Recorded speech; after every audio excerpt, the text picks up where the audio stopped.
Quero saudar os irmãos em nome do Pai, do Filho e do Espírito Santo. Amém? É um prazer grande, é uma alegria grande para mim estar aqui. É a primeira vez que eu venho para o Maranhão e já pedi para o presbítero César ligar para minha casa e falar para minha esposa: vem para cá porque eu não quero voltar para São Paulo. Gostei demais daqui, de vocês, privilégio de conhecer irmãos na fé, povo de Deus, família de Deus, o Instituto, gente querendo aprender teologia, glória a Deus por isso, homens e mulheres desejosos de conhecer mais do Senhor, como isso alegra o nosso coração. Depois tive a oportunidade de pregar na igreja, lá na Igreja Presbiteriana São Luís, na parte da manhã, onde também conheci mais uma porção da família de Deus que se espalha pela face da terra. E agora estou aqui, conhecendo vocês, povo de Deus. Quero agradecer a confiança do pastor Antônio para ceder o púlpito. Quero dizer que ontem eu aprendi muito com ele na casa da namorada do George, não é isso? Que fez aniversário, e o pastor trouxe uma mensagem que particularmente falou muito comigo, e eu fiz questão de hoje abraçá-lo e dizer: pastor, o senhor não sabe o quanto o senhor me deixou emocionado ontem quando eu ouvi a sua devocional. Como é gostoso a gente saber que o Deus que a gente serve é o Deus que fala de várias formas e de várias maneiras para nós o tempo todo, sem parar. E eu louvo a Deus por isso. É verdade que de mim, depois do Espírito Santo em mim, a melhor coisa que pode acontecer na minha vida é, de fato, a minha esposa, Roseli. Estamos casados há 41 anos, pela graça do Senhor. Veja como ela é uma mulher paciente, persistente, auxiliadora, não é? Temos 3 filhos, Rebeca, Felipe e Caleb. Daqui a pouco vocês vão entender porque é que eu estou falando o nome de cada um deles. Quando o presbítero César falou para mim que eu iria pregar aqui, meu coração se encheu de alegria. Uau! Para a gente que é pastor não tem coisa melhor do que a gente ser convidado para pregar a palavra do Senhor. Mas ao mesmo tempo que a gente aceita com alegria o convite, o privilégio, a honra para trazer a palavra, a barriga da gente começa a sentir dor, cólicas. Porque o que é que eu falo? Que mensagem que eu vou trazer para o povo? Porque eu só tenho uma referência. É boa a referência que eu tenho.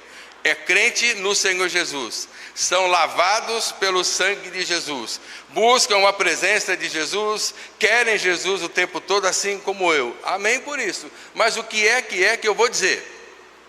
E aí a situação vai ficando cada vez mais apertada, porque a gente vai conhecendo pessoas, vai reencontrando amigos, e isso vai dando para a gente assim uma cobrança maior. Por exemplo, agora eu tenho um exército de anjos atrás de mim, não é? Para me sustentar aqui em oração, para que eu possa trazer a palavra para vocês. O problema é o seguinte: não é só falar. Falar é fácil. Falar é fácil. O problema é falar para o seu coração. Talvez você esteja aqui hoje só porque você não tinha outro lugar para ir. Ou porque o marido falou: hoje você tem que ir, mulher. Ou a mulher falou para o marido: marido, hoje você vai. Talvez você, jovem, adolescente, veio porque o pai veio. Você vai ficar em casa. Ou talvez você está aqui simplesmente muito cansado. Porque apesar de ser uma cidade tranquila, apesar de ser um lugar gostoso, beira-mar, a gente se cansa. Talvez você esteja aqui com o coração em outro lugar. Talvez você esteja aqui, de fato, não querendo estar aqui. E aí a responsabilidade aumenta, porque o meu desejo é fazer com que você esteja aqui com o seu coração, que você esteja aqui com o seu entendimento, que você esteja aqui com a sua alma, que você esteja aqui com a sua força. Por quê? Porque aquilo que eu vou dizer só vai ter importância e significado para você se o seu coração estiver pronto para ouvir aquilo que Deus tem para te dizer. Porque se você se fechar, não quero ouvir ninguém de São Paulo, só quero ouvir o meu querido pastor, que chegou de férias há 15 dias, que ele estava ausente, estou com saudade da mensagem dele. Pronto, nada que eu diga vai fazer sentido, vai fazer valer a pena para você. Esse é um problema, e para mim é o desafio de falar ao coração de você. E como que isso vai acontecer? O que é que eu espero? Eu espero que aconteça da maneira simples, como deve ser. Por quê? Porque eu entendo que o pregador, qualquer que seja ele não fala nenhuma palavra dele. Toda palavra do pregador é uma palavra alheia. A palavra que ele fala é a palavra de Deus. Então o peso que carrega qualquer pregador é que ele não pode falar nada daquilo que Deus não disse, mas também não pode acrescentar nada à sua palavra. O milagre que eu espero que aconteça aqui hoje, na verdade, são dois. O primeiro é que Deus abra o seu coração e que você esteja receptivo à palavra dele, para que você se desligue agora de qualquer mensagem que você esteja esperando no WhatsApp, de qualquer outra possibilidade, de qualquer outro negócio que você tenha para fazer. Que Deus derrame graça na minha vida agora, para que eu fale como instrumento santo, vivo e poderoso na mão dele, para que você seja abençoado. Esse é o segundo milagre, que você receba a palavra e por ela seja abençoado. Se nenhuma dessas coisas acontecer, tudo que aconteceu aqui não passou de um encontro, como qualquer um outro encontro, como em qualquer um outro lugar.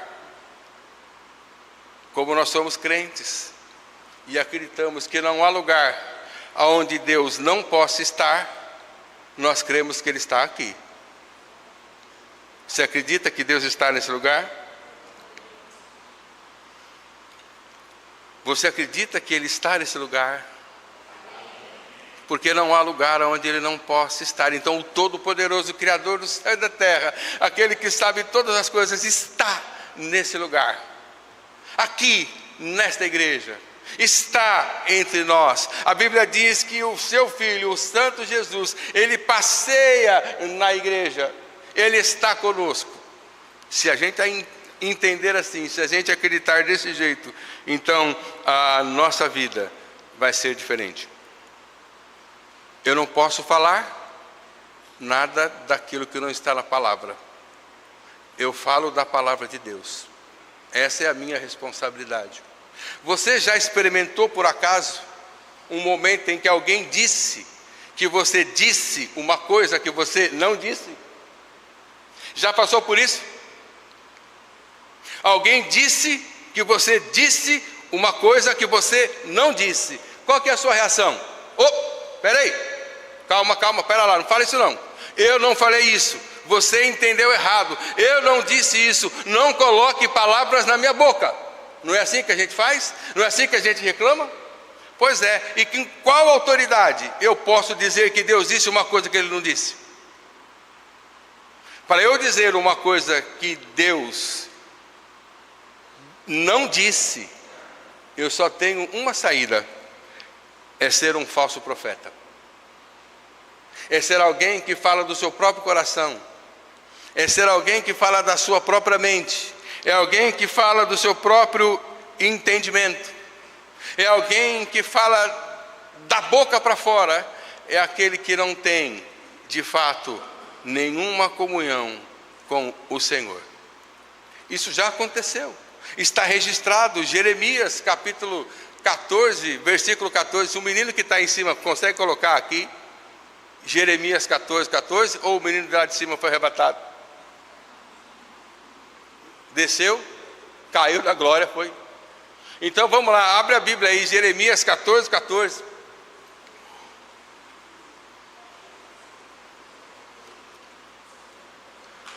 Livro do profeta Jeremias 14. Aí, não, é 14, verso 14. Jeremias 14. Isso, olha lá, gente. Disse-me o Senhor: os profetas profetizam mentiras em meu nome. Nunca os enviei, nem lhes dei ordem, nem lhes falei. Visão falsa, adivinhação, vaidade e o engano do seu íntimo são o que eles vos profetizam. Deixa eu fazer uma pergunta. Tem púlpito sendo usado nesse estilo aqui hoje? Não aqui nesta igreja, mas aqui no Maranhão. Tem gente profetizando mentiras em nome de Deus. Tem gente usando o púlpito para falar coisas que Deus não disse. Talvez esse nosso tempo seja o tempo onde mais isso de fato esteja acontecendo. E talvez por isso é na igreja mesmo que a gente vai encontrar um lugar bem grande com um monte de gente ferida, um monte de gente ressentida, um monte de gente com o coração aberto, com cicatriz que não fecha.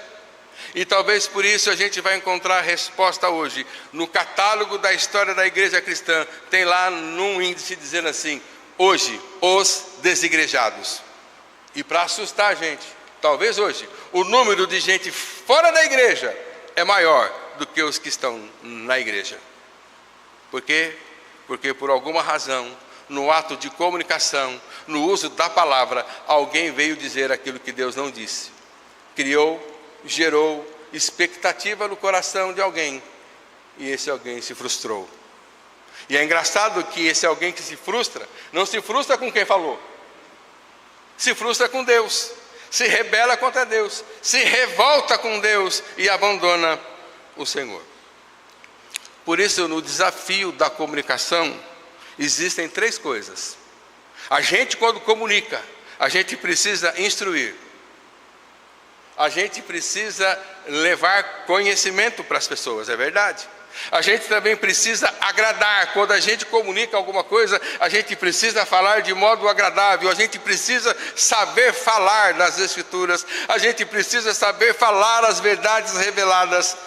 O apóstolo Paulo chega a dizer para uma igreja: ei, igreja, espera um pouco, vocês têm que tomar cuidado, porque a palavra de vocês tem que ser temperada com sal, e vocês têm que saber o momento oportuno para dizer o que tem que dizer. Mas a palavra também precisa ser uma palavra de convencimento. Eu costumo brincar que eu sou a pessoa que tem a palavra mais forte de convencimento. Eu só tinha 15 anos quando eu olhei para uma moça. O nome dela é Roseli. Eu mal tinha os bigodinhos no rosto. E eu cheguei para ela: pastor, e falei assim para ela, com aquela voz meio fina, meio grossa: quer namorar comigo? Sabe o que ela respondeu? Quero. Me lasquei. Eu corri para casa e falei para o meu pai, pai, tem um negócio para te falar. Ele falou: o que é? Eu pedi uma moça em namoro e ela aceitou. E agora? Ele falou: agora você se vira. Agora vai lá. Lá onde, pai? Vai lá falar com o pai dela. Só 15 anos de idade, eu fui lá pedir a mão daquela moça em namoro, que foi a minha primeira namorada, e estamos juntos até hoje. Então, quando você falar, toma cuidado que você pode convencer demais. Mas não é só isso. A ideia de instruir, a ideia de agradar e a ideia de convencer está atrelada. Primeiro, instruir é uma necessidade. Quem prestou atenção na oração do presbítero César agora há pouco, em um dado momento da oração dele, ele vai dizer assim: Senhor, perdoa, porque a gente está sem conhecimento. E a Bíblia diz para nós, muito claro, que o povo de Deus erra, o povo de Deus peca, porque falta para ele conhecimento. Agradar naquilo que a gente fala, naquilo que a gente comunica, deve ser um prazer, não uma troca de mercado. O que eu falo não está à venda, mas o que eu falo precisa gerar no seu coração prazer. E por último, convencer é uma vitória. Talvez por isso que a gente não gosta de perder nenhum debate. Talvez por isso a gente, enquanto ser argumentativo, a gente quer vencer todas as discussões. Talvez por isso, na última fala, tem que ser sempre a nossa fala. Então eu queria, querido irmão e irmã, que você abrisse a palavra do Senhor agora, entendendo que quando você abre a palavra, Deus está falando com você. Não é simplesmente um livro, é a palavra de Deus. Abra esse livro com reverência, porque Deus fala com você. E o texto que eu quero trazer para a meditação hoje está em Êxodo, capítulo de número 14.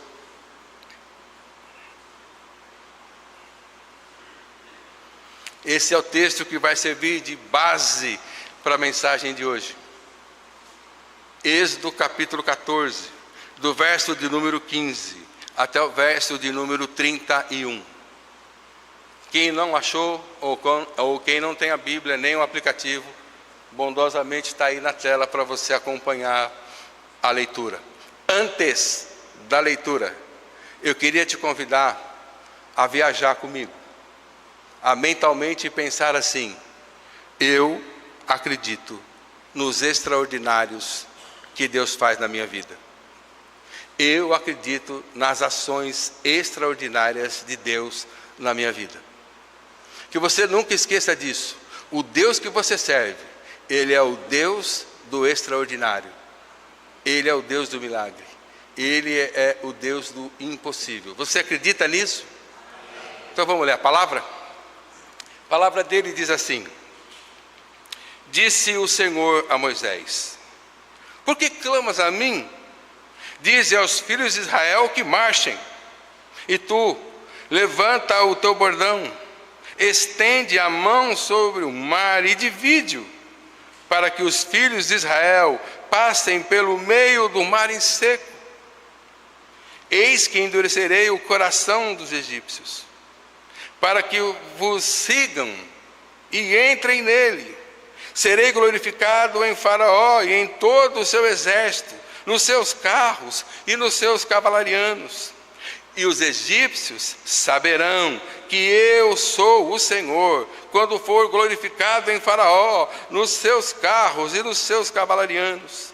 Então, o anjo de Deus, que ia adiante do exército de Israel, se retirou e passou para trás deles. Também a coluna de nuvem se retirou de diante deles e se pôs atrás deles.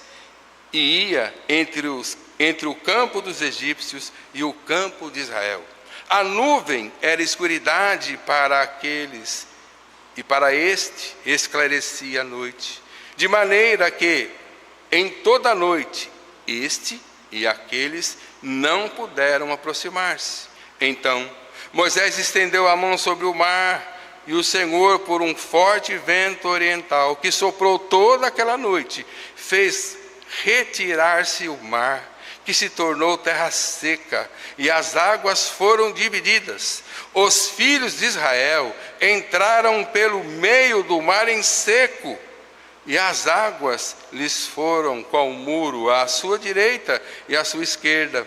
Os egípcios que os perseguiam entraram atrás deles, todos os cavalos de Faraó, os seus carros e os seus cavalarianos, até ao meio do mar. Na vigília da manhã, o Senhor, na coluna de fogo e de nuvem, viu o acampamento dos egípcios e alvorotou o acampamento dos egípcios, emperrou-lhes as rodas dos carros e fê-los andar dificultosamente. Então disseram os egípcios: fujamos da presença de Israel, porque o Senhor peleja por eles contra os egípcios. Disse o Senhor a Moisés: estende a mão sobre o mar, para que as águas se voltem sobre os egípcios, sobre os seus carros e sobre os seus cavalarianos. Então Moisés estendeu a mão sobre o mar, e o mar, ao romper da manhã, retomou a sua força. Os egípcios, ao fugirem, foram de encontro a ele, e o Senhor derribou os egípcios no meio do mar. E, voltando as águas, cobriram os carros e os cavalarianos de todo o exército de Faraó, que os haviam seguido no mar. Nem ainda um deles ficou. Mas os filhos de Israel caminhavam a pé enxuto pelo meio do mar, e as águas lhes eram quais muros, à sua direita e à sua esquerda. Assim o Senhor livrou Israel naquele dia da mão dos egípcios, e Israel viu os egípcios mortos na praia do mar. E viu Israel o grande poder que o Senhor exercitara contra os egípcios e contra os egípcios, e o povo temeu ao Senhor e confiou no Senhor e em Moisés. Amém? Queridos, conta-se a história que naquela manhã de domingo, o pai de Joãozinho, um médico famoso, recebeu uma chamada urgente, e por conta disso ele não pôde ir à igreja.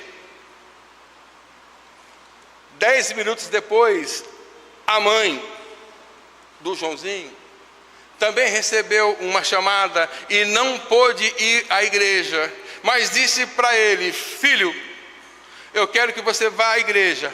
Papai não pode ir, mamãe não pode ir, mas você vai. Você vai para a igreja, você já é um menino, você já pode responder por si, e eu vou te dar uma tarefa. Eu quero, filho, que você anote a aula da professora, que você diga para a gente depois o que foi que a professora tratou, qual foi o assunto que ela tratou, e você vai falar para nós. Tá bom, meu filho? Joãozinho ficou todo feliz, se sentindo então um hominho, alguém em que tinha uma responsabilidade dada pela sua mãe. Ele se encheu de alegria e foi para a escola dominical sozinho. Na hora da separação da sala de aula das crianças, ele foi o primeiro a sair para a sala. Já sentou, pegou o seu caderninho, pegou a sua caneta e já estava pronto para ouvir a aula e fazer os apontamentos, o relatório que a mãe dele pediu. E ele fez. Quando ele volta, a mãe dele está em casa, sentada na sala, e pergunta para ele: você fez o que a mamãe pediu? E ele disse: fiz, mamãe. Está aqui as minhas anotações. Pois bem, sobre o que é que foi que a professora falou? E ele disse: mamãe, a professora falou de um grande feito de Deus. E qual foi o grande feito de Deus que a professora falou, meu filho? Mamãe, a professora falou que Deus libertou o povo do Egito com 10 pragas, mamãe. Ele ia endurecendo o coração de Faraó, e Deus ia sendo glorificado, e o povo ia ficando cada vez mais confiante, e o povo foi ficando confiante. E a última praga, mamãe, sabe qual foi? A morte dos primogênitos, mamãe, dos egípcios. Todos eles morreram, até os animais morreram, mamãe. E a mãe ficou assustada e falou: nossa, filho, como você prestou atenção na aula, a mamãe está orgulhosa de você. Eu falei que você é um bom menino, não falei que você conseguia. E o que mais que a professora ensinou? Mamãe, a professora ensinou que depois da morte, Faraó chamou Moisés e falou assim: Moisés, vai embora da minha terra, pode ir embora, leva tudo, sai daqui, vai embora, pode ir para a terra do teu Deus, pode ir para a terra prometida, vai para onde você quiser. É mesmo, filho? E o que aconteceu? Mamãe, o povo saíram felizes, cantando, jubilosos, muita alegria. E foi só isso, filho? Não, mamãe, teve um problema. No meio do caminho, mamãe, o povo olhou para trás, e aí o povo viu o Faraó vindo com o seu exército, e um monte de gente com ele. E eles queriam matar, mamãe, o povo de Deus, porque eles estavam agora com desejo de vingança. Eles queriam matar, mamãe, todos aqueles que fizeram aquela maldade, porque a culpa dos primogênitos terem morrido era por conta do povo de Deus, mamãe. É mesmo, filho? E o que foi que aconteceu? Mamãe, o povo foi se aproximando, e aí chegaram na beira do mar, e eles olharam e não tinham mais para onde ir. Isso, filho, e aí? O que foi que a professora contou? Como que termina a história? Mamãe, a professora disse assim, que Moisés começou a orar. Moisés começou a orar, começou a clamar e começou a gritar. Moisés orou, Moisés gritou, Moisés orou, Moisés gritou. Mamãe, de repente começou a chegar caminhão de pedra, caminhão com areia, caminhão com cimento, com ferro. Mamãe, Deus mandou arquitetos, engenheiros, e eles rapidamente, mamãe, fizeram uma ponte gigante, e todo mundo passou, mamãe, de um lado para o outro, são e salvo. A mãe falou: filho, foi isso que a professora falou, desse jeito? Aí ele falou: mamãe, não foi, mas se eu contar do jeito que ela contou, a senhora não vai acreditar. Não é? Se eu contar do jeito que foi, a senhora não vai acreditar. Queridos, a grande verdade é que muitas vezes a gente não acredita no que Deus é capaz de fazer. Parece que por alguma razão, esse Deus da Bíblia, os relatos que estão aqui, só servem para estar aqui. Não servem de maneira nenhuma, não tem pedagogia nenhuma, não tem didática nenhuma, não tem instrução nenhuma, não tem ensino nenhum para nós. Tem só para conhecimento. São só fontes de informação. No máximo, inspiração para a gente talvez escrever um livro, alguma literatura, alguma coisa do tipo, e mais nada. O Deus Todo-Poderoso, que fez tudo o que fez, só está registrado aí. Não vem para cá, não serve para nós. Não pode ser assim. Eu quero que você entenda uma coisa. Todos, preste atenção, todos os atos de Deus revelados na Bíblia são apenas a mostra do que Ele pode fazer. Ele pode fazer muito mais. Sabe por que Ele pode fazer muito mais? Porque o Deus da Bíblia não está restrito à Bíblia. Ele não está preso à Bíblia. Ele é muito mais do que a Bíblia revela. Ele é muito mais. Por que Ele é muito mais? Porque Ele é infinito, porque Ele é eterno. O que está aí registrado são apenas atos para você entender o quanto esse Deus é poderoso, o quanto esse Deus é grandioso e, sobretudo, o quanto esse Deus ama você, povo dele, e o que Ele está disposto a fazer por você, povo dele. Quão grande é o nosso Deus! Você já parou para pensar nisso? Eu não sei como é que fizeram a conta, mas tem um texto dizendo que tem mais estrela no céu do que areia no mar. Da areia a Bíblia não fala muita coisa, a não ser que Deus colocou ela para ser limite para a onda chegar e voltar. Mas das estrelas a Bíblia diz que Deus conhece cada uma e chama pelo nome. É desse Deus que a gente fala, é desse Deus que a gente crê, é a esse Deus que a gente serve, a gente adora e louva esse Deus que sabe todas as coisas antes que elas acontecessem. Na minha compreensão do poderoso Deus, eu entendo assim: para nós hoje é 4 de agosto de 2024. Para Deus, na eternidade, Ele sabia que vocês estariam aqui do jeito que estão, com o coração como está, de cada um. Deus também sabia que eu viria para cá hoje, já agora, com 62 anos, tendo que usar óculos, com a gravata vermelha, com a camisa azul, e com um terno preto, com um terno azul que não tem nada a ver com a calça, porque eu esqueci a roupa em São Paulo. Deus sabia, porque a minha esposa falou: você vai esquecer, coloca em tal lugar. Eu disse: não vou esquecer nada. Esqueci. Quando eu cheguei no Maranhão, a primeira coisa que ela falou para mim: não falei que você ia esquecer? Eu falei: sabia. O Deus que a gente serve é o Deus que sabe todas as coisas, é o Deus do extraordinário, é o Deus de coisa grande. Quando Moisés escreve os 5 primeiros livros, se você parar para pensar no primeiro versículo do primeiro livro, já é coisa grande demais. O que é que diz o primeiro versículo do primeiro livro? No princípio criou Deus. Pronto, já confundiu a cabeça de todo mundo. Porque se você não acreditar que Deus criou o céu e a terra, não leia os outros versículos. Você vai ficar mais assustado. É esse Deus que faz todas as coisas e que no período de 6 dias criou o mundo do jeito que é. Moisés estava acostumado com o extraordinário, até porque a própria vida dele foi um nascimento extraordinário.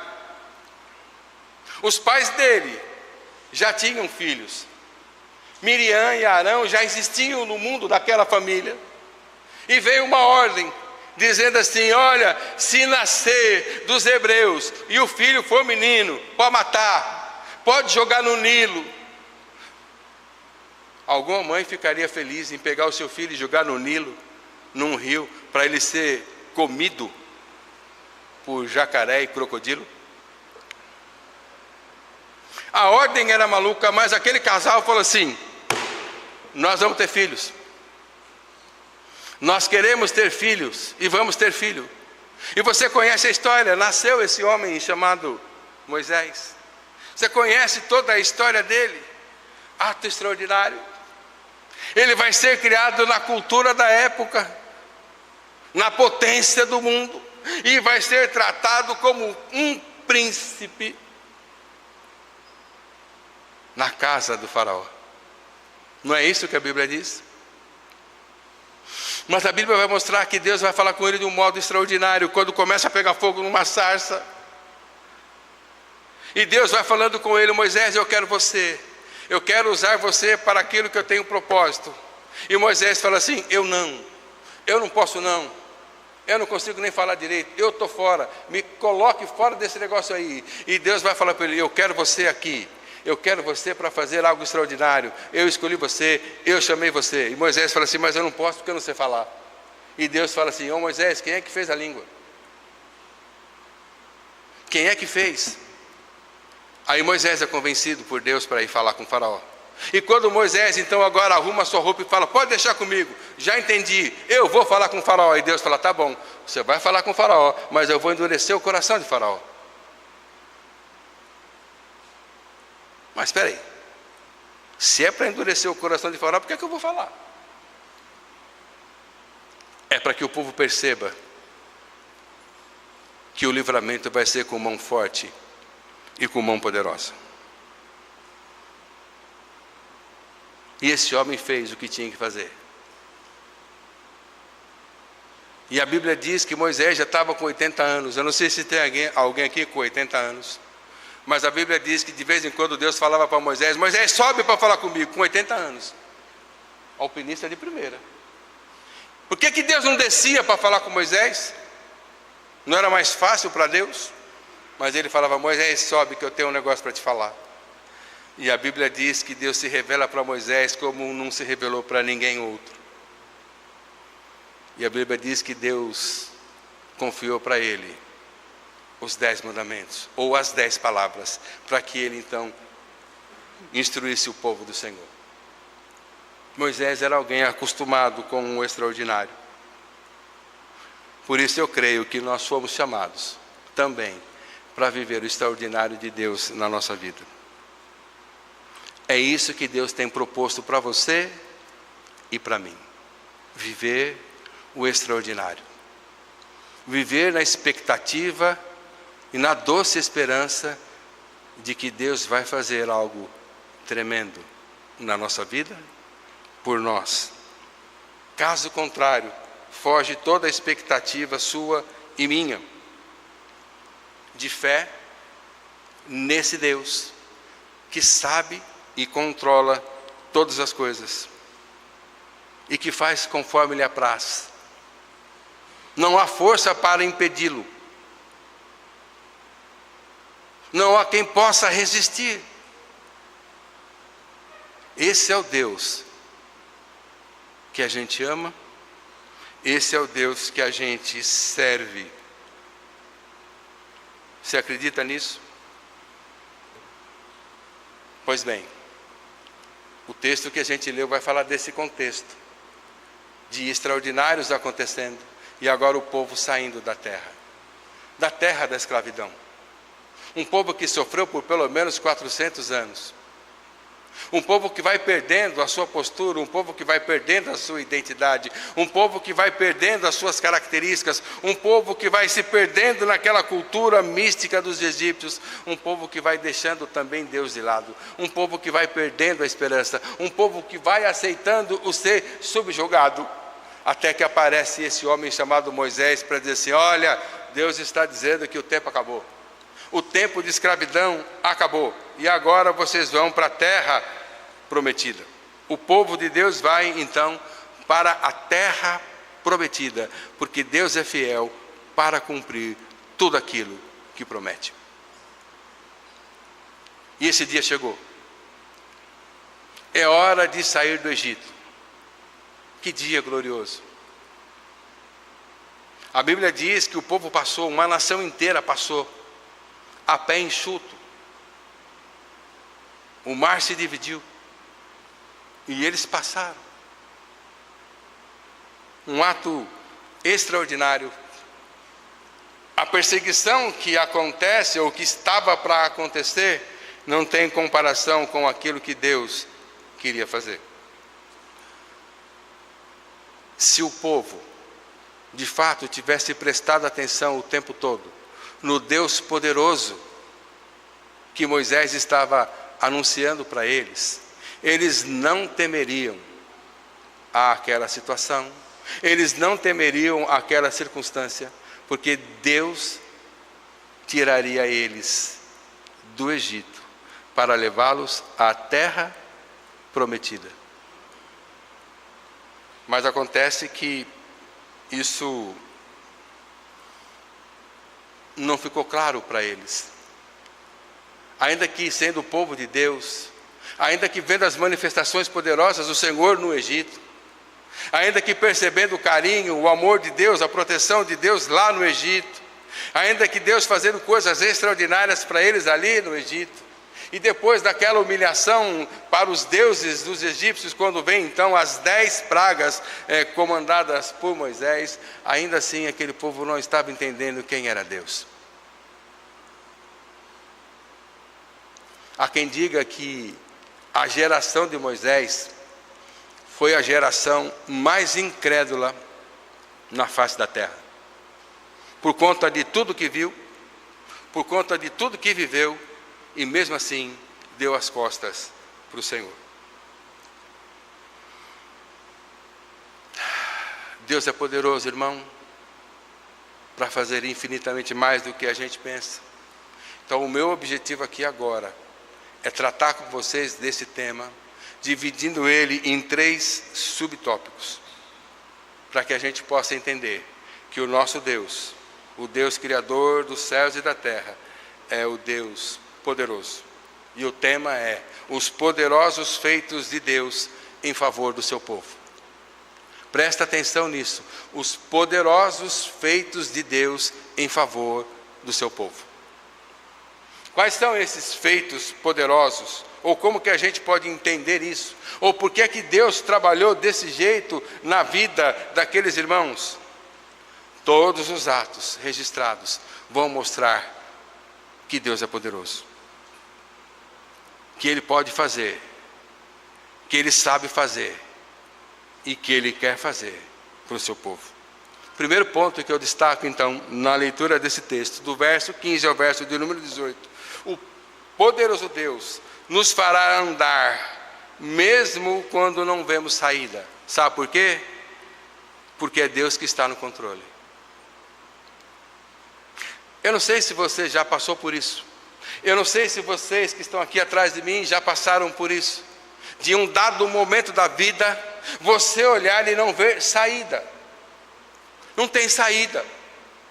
Já experimentou isso na sua vida? Já passou por essa sensação? Não tem o que fazer. Não dá para fazer, não tem como, é impossível. E agora? As portas se fecharam, os muros se levantaram, os inimigos estão aí, não há o que fazer, não tem como caminhar, é impossível a nossa jornada prosseguir. Alguém já passou por isso? Alguém já voltou para casa com aquele gosto ruim na boca, de derrota, de fracasso, de humilhação, de ter que chegar agora e chamar a família e admitir o erro, o fracasso, e de dizer para a família: é o fim. Tudo o que fizemos, tudo o que investimos, tudo o que lutamos e tudo o que conseguimos, acabou aqui, é o fim. Essa foi a sensação do povo. Quando eles olharam e viram os egípcios, eles entenderam, é o fim. E eles chegaram a reclamar com Moisés, falando: Moisés, então foi por isso que você tirou a gente do Egito? Era para a gente morrer aqui, desse jeito, dessa maneira?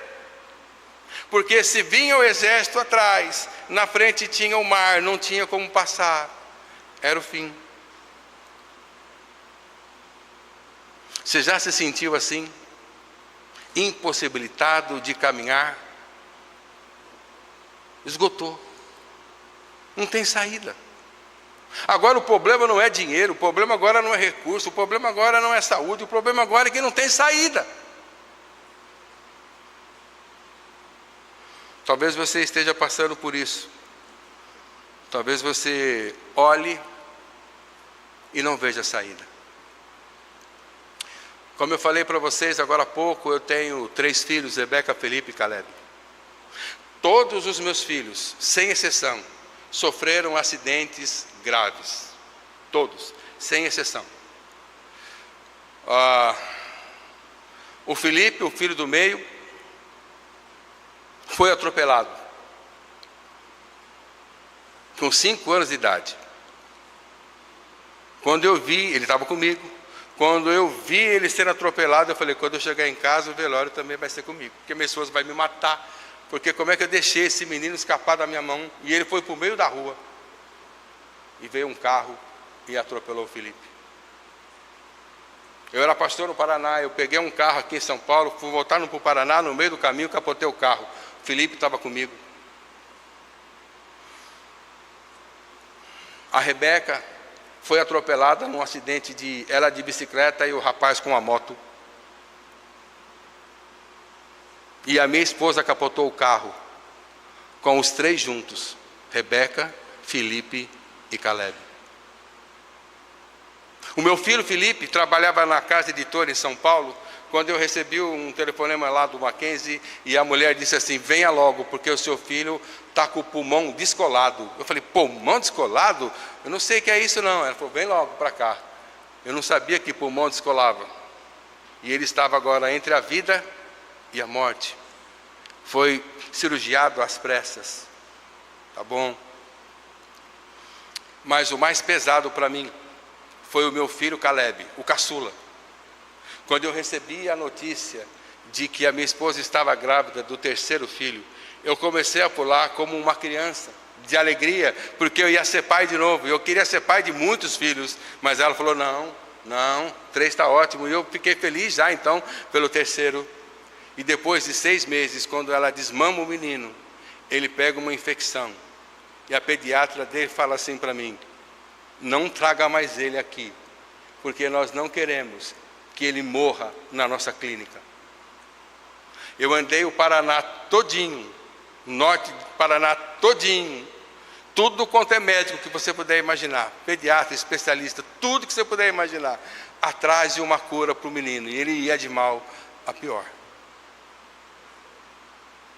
Deus abriu uma porta que eu saí do Paraná e vim pastorear em Santo Amaro, São Paulo, na expectativa agora de fazer um tratamento com ele, alguma coisa assim, para ver se recuperava, porque ele ia morrendo, definhando a cada dia. E eu chorava muito, porque eu falava: Deus, eu vou fazer o sepultamento do Caleb? Será que eu vou ter essa experiência no meu ministério? De sepultar o meu próprio filho? Deus, me ajuda. E ele ia de mal a pior. E eu fui convidado para pregar numa igreja, aniversário da igreja. E eu preguei com muita fé, mas com o meu coração em casa. E a presidente da SAF foi me levar, porque ela viu que eu não estava bem. E quando ela entra na minha casa, ela fala: o seu filho vai morrer. Eu falei: eu sei. E ela falou: vamos levar ele para o hospital. Levamos para uma clínica particular, ele ficou até a meia-noite. Voltamos para casa. No outro dia de manhã ele estava mal de novo. Eu chamei a minha esposa e falei: neguinha, vamos orar. E que Deus leve ele, porque ele sofre e a gente sofre com ele. E eu comecei a orar: Deus leva ele. leva o meu filho, mas dá paz para a gente. Não tinha saída. Eu tinha remédio em tudo quanto é lugar que você pode imaginar numa casa, de todo tipo de remédio.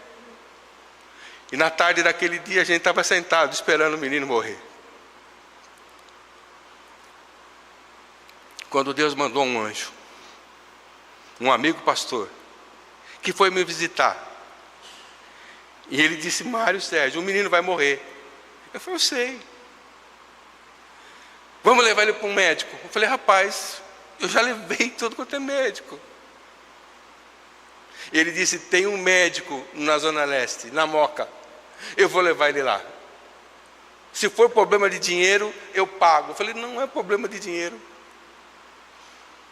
Então vamos levar. Gente, nós pegamos aquele carro lá de Santo Amaro até chegar na Moca. Parecia que era São Paulo, Maranhão. Não chegava nunca. Nós chegamos. Minha esposa levou mais de 30 exames, de tudo quanto eu puder imaginar, tudo quanto é coisa. O médico olhou, colocou ele naquela caminha, bateu na barriguinha dele assim, mexeu para cá, esticou a perna, virou de ponta cabeça, torceu, sentou no computador, deu uma receita e falou assim para mim: dá esse remédio com Coca-Cola. Aí eu olhei para o meu colega e falei: isso é médico? Matou meu filho. Aí eu saí de lá chorando, falei: Roseli do céu, o que é isso? O que Deus está querendo? Meu amigo falou: vamos para casa. Vamos para minha casa, você não vai voltar para sua casa, vamos para minha casa. Eu voltei para casa, fui para a casa desse meu amigo. Ele falou: vamos comprar o remédio. Gente, eu entrei na farmácia pensando num homem sem fé. Era eu. Farmácia na minha frente, no outro lado a pizzaria. Eu entrei para comprar o remédio, dei a receita, a mulher balconista falou: só isso? Eu falei: só, é o remédio que o médico mandou. Aí ela falou assim: R$1,99. Eu falei: nossa, R$1,99? Falei para o meu colega, falei: ah, rapaz, que negócio é esse? Aí comprei um gel, comprei outras coisas, para poder passar no cartão, porque era muito pouco o valor.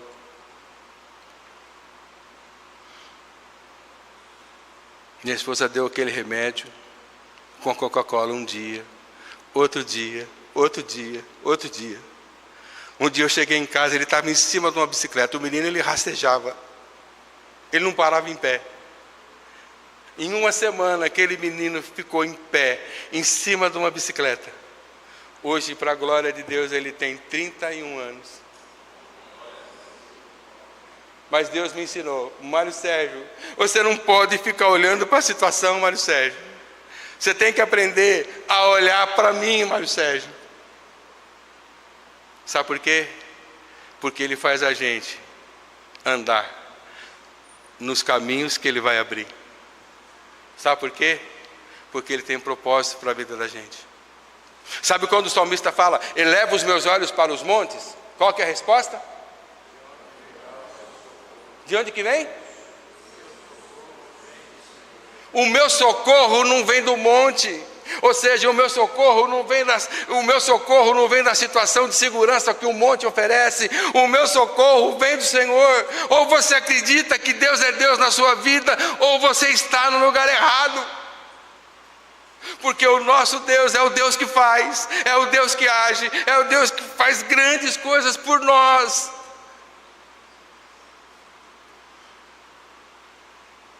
O texto que nós lemos fala que Deus vai endurecer o coração de Faraó, fala que vai endurecer o coração do exército de Faraó, fala que vai fazer tudo para que Faraó e o seu exército experimente a maior derrota através de um grande milagre.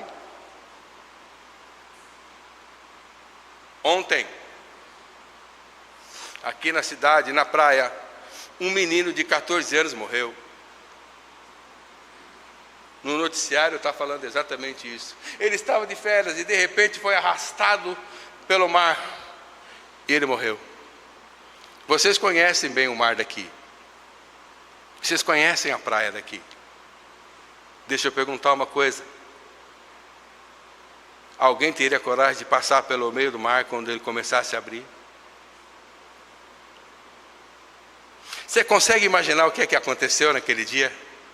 Um vento começa a ser soprado, isso é sobrenatural, é Deus que controla, e Ele vai soprando, e a força do vento vai abrindo o mar, gente, e a palavra de Deus diz que o mar ficou muro para cá e muro para lá, e todo mundo passou. Uma nação inteira passou pelo meio do mar a pé enxuto. Eu fico imaginando que tinha gente, o pastor falou aqui, não sei quem que é, mas tem um casal de lua de mel, passou. Porque a nação de Israel não era só de gente do exército, gente jovem. Não, tinha gente com criança, tinha idosos, tinha família, tinha doente. Tinha pessoas com necessidades especiais. Era uma nação inteira que passou. Ninguém ficou para trás. Deus fez o povo caminhar seguro, a pé enxuto. Ao mesmo tempo que o exército estava sendo humilhado, o povo de Deus estava sendo salvo.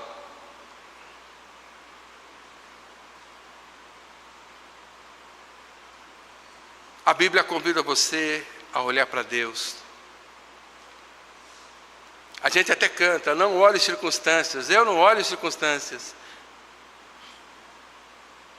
Tem que olhar para Deus. Ele pode e Ele faz sempre algo extraordinário para você. Enquanto a gente olha para a circunstância, a gente não vê outra coisa. A gente não consegue perceber outra coisa. A gente fica cego. A gente perde o foco. A gente desfoca tudo e começa a olhar, e aquele problema agora é grande, aquele problema agora é tremendo, aquela situação agora é intransponível, aquela situação não tem outro modo, não tem outro recurso, não tem outro jeito, é derrota. E a Bíblia diz não. Diante de uma situação adversa como aquela, o que é que a Bíblia diz que Deus disse para o povo fazer? Só isso. Marche. Marche. Marchar como? Marchar para onde? Sabe qual que é a raiz da palavra marche aqui? É a de ser tirado, arrancado. Ou seja, a ideia é, pode sair daí, porque aí não é o lugar de vocês. Deus está fazendo algo tremendo. Deus está tirando você do Egito. Deus está tirando você da sepultura, porque Ele quer fazer algo tremendo na sua vida. Ele é poderoso para fazer coisas grandes na sua vida. E a ideia é, ao mesmo tempo em que você está sendo tirado, você não tem tempo nem para reclamar, nem para murmurar, e nem pode ficar parado. Nós não fomos chamados para ficar parados. Nós somos chamados para caminhar. Sempre. Sabe o que significa isso?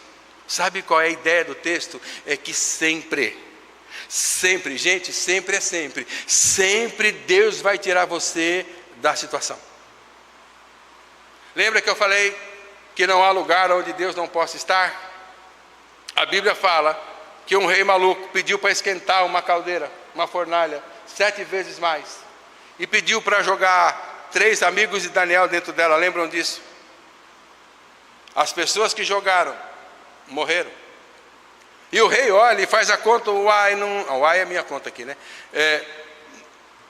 Não eram 3 os que nós jogamos, mas tem 4 lá dentro.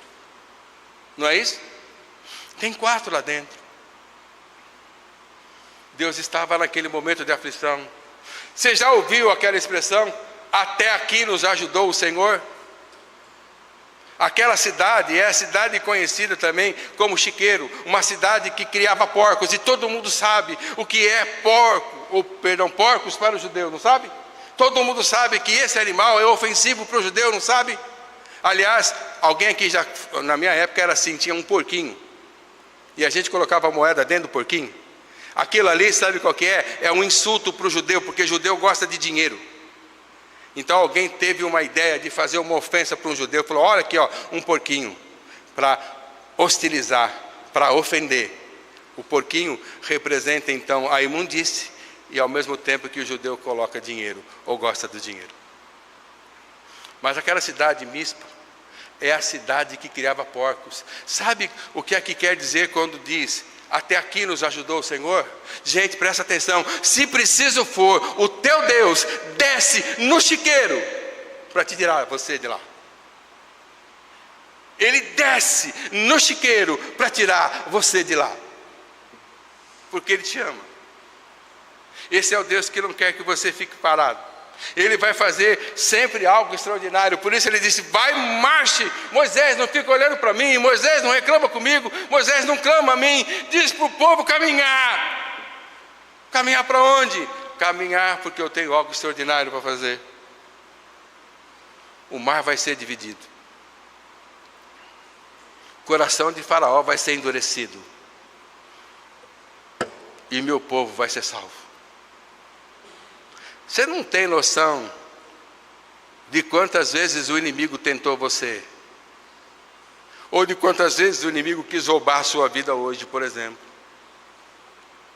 A gente não tem noção disso, mas a graça protetora de Deus vai livrando a gente de todas essas situações, de todos esses problemas, ou de todo esse temor.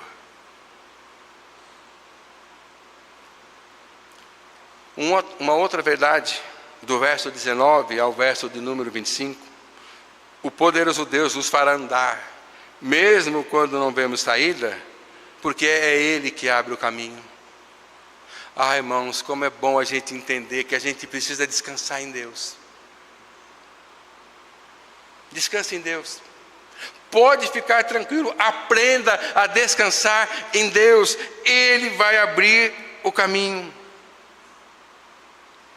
Todos os detalhes para a vitória do povo estão registrados do verso 19 ao verso de número 25. Deus vai usar o anjo, Deus vai usar a coluna, o próprio Deus vai visitar o acampamento, o próprio Deus vai fazer com que eles andassem com dificuldade, os egípcios, Ele vai emperrar as rodas dos carros. É Deus agindo por nós. Como é que a gente aprende? Se Deus é por nós, quem será contra nós? Agora inverte. E se Deus for contra nós, quem será por nós? E se Deus for contra nós, quem será por nós? Deus movimentou todas as coisas, mexeu na natureza, mexeu na estrutura, abriu o mar para o povo passar. O que era claridade para um era escuridade para o outro.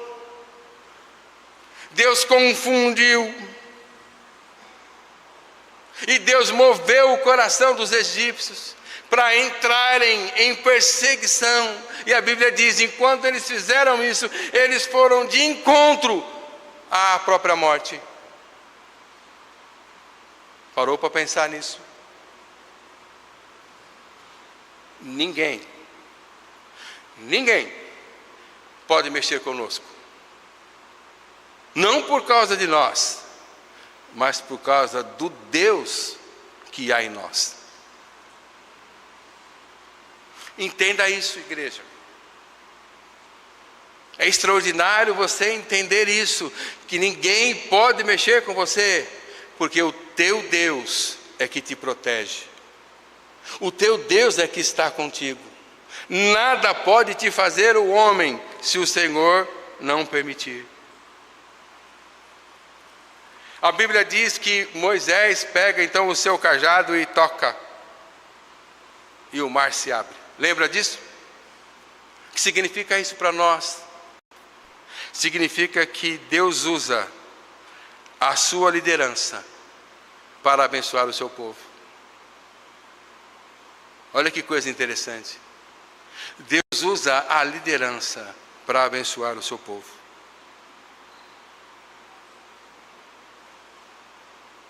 Deus vai fazer você andar de modo extraordinário, de modo glorioso, porque Ele é poderoso. Não tira isso do seu coração, não tira isso da sua mente. Não importa o que você está passando.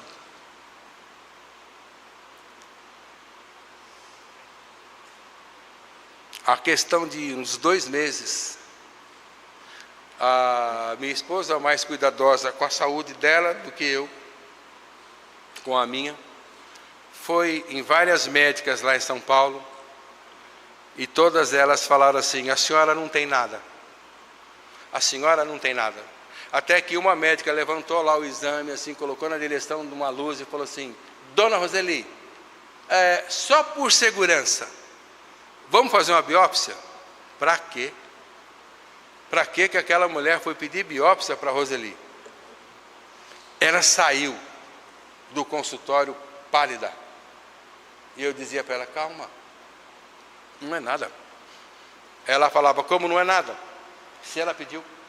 Eu falei: Roseli, hoje em dia os médicos já falam direto assim: olha, a senhora está com isso, a senhora está com aquilo, vamos fazer isso, vamos fazer aquilo. O médico não fica escondendo mais não, o médico fala na hora.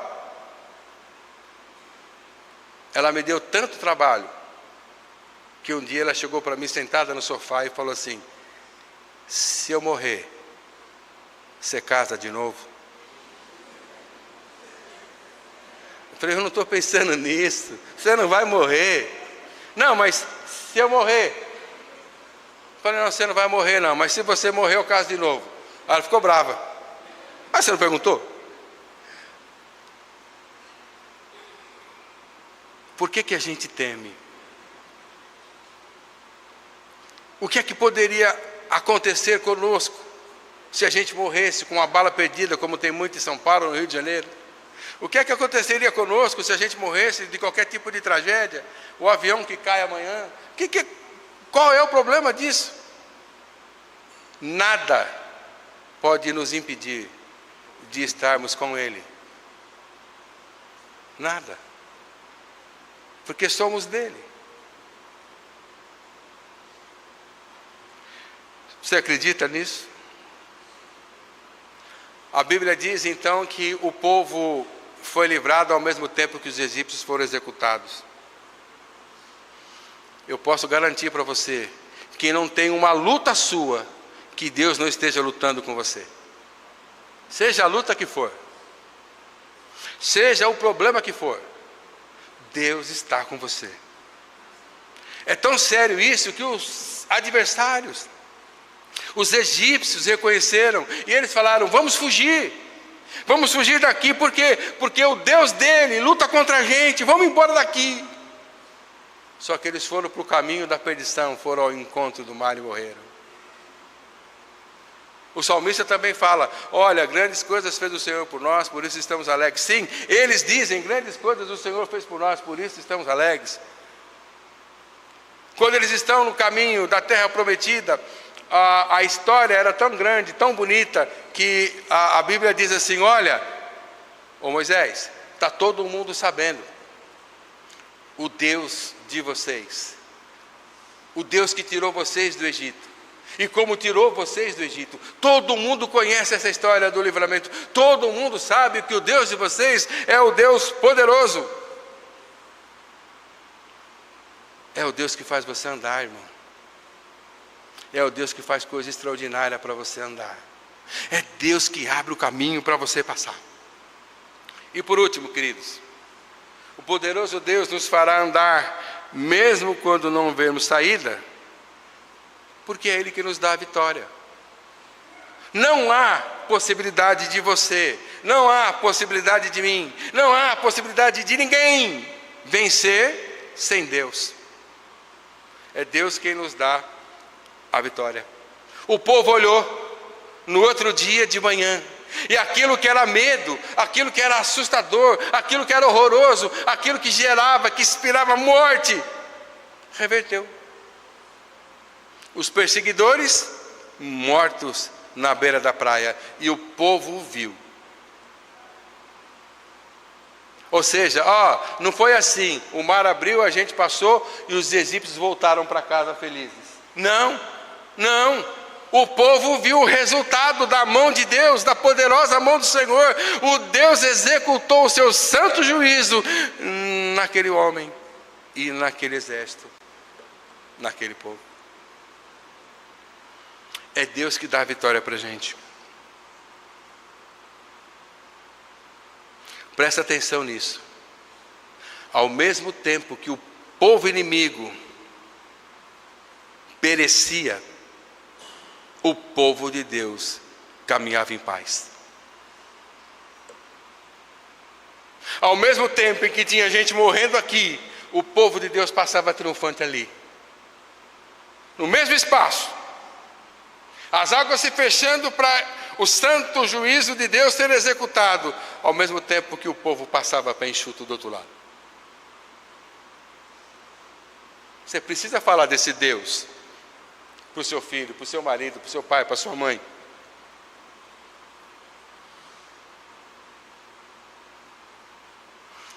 Deus dificultou o caminho, enquanto o povo passou vitorioso.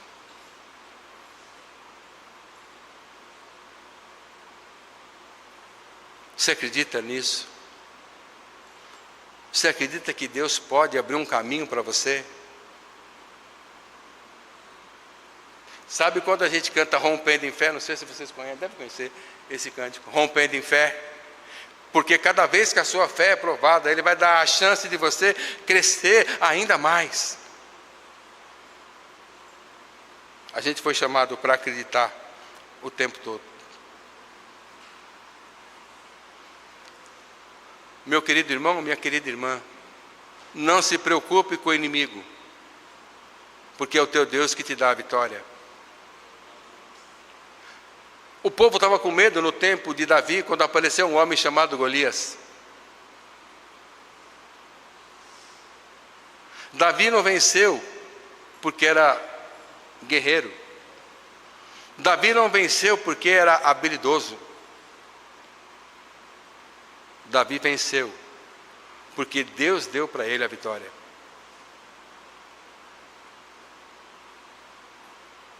O salmista fala assim, 1000 cairão do teu lado, 10.000 à tua esquerda, mas você não será atingido. Deixa eu perguntar uma coisa. Você acredita que você é selado pelo Espírito Santo? Você precisa acreditar nisso, sabe por quê? Porque a Bíblia diz que é verdade. Se você ler Efésios capítulo 1, do verso 3 ao 14, você vai ver exatamente isso. A salvação em Cristo, ao mesmo tempo que o Espírito Santo é o selo, é o penhor, é a garantia.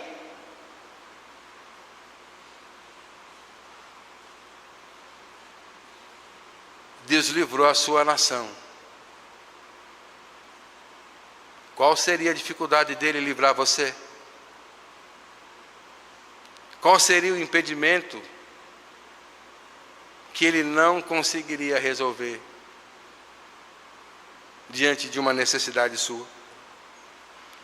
Israel viu o pessoal morto e viu o grande poder de Deus, porque, gente, a gente não tem noção de como isso foi gigante, de como isso foi tremendo. Não uma pessoa passou, mas uma nação inteira passou, ao mesmo tempo que toda a força inimiga morreu.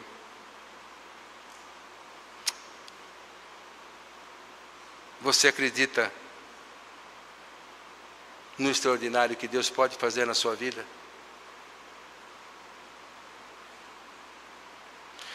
Você acredita que Deus pode abrir um caminho para você? Então eu vou encerrar dizendo para você que esse caminho já está aberto, tem nome. A Bíblia ensina para nós que Jesus Cristo é o quê? O caminho, a verdade, a vida. Houve no tempo passado, no Antigo Testamento, uma ação poderosa de Deus para abrir o mar e o povo passar.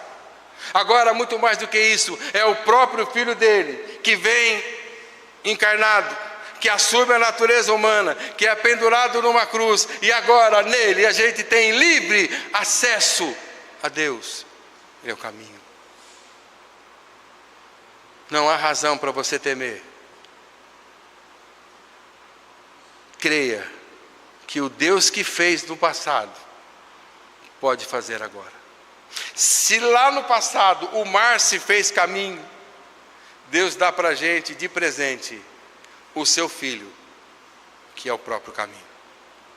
Eu queria que você fechasse os seus olhos.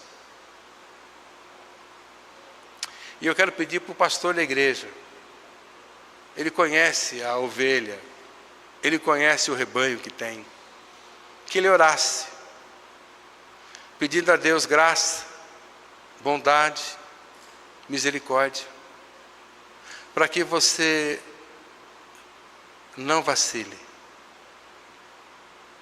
Continue crendo no Deus Todo-Poderoso. Ele faz extraordinário na vida do seu povo.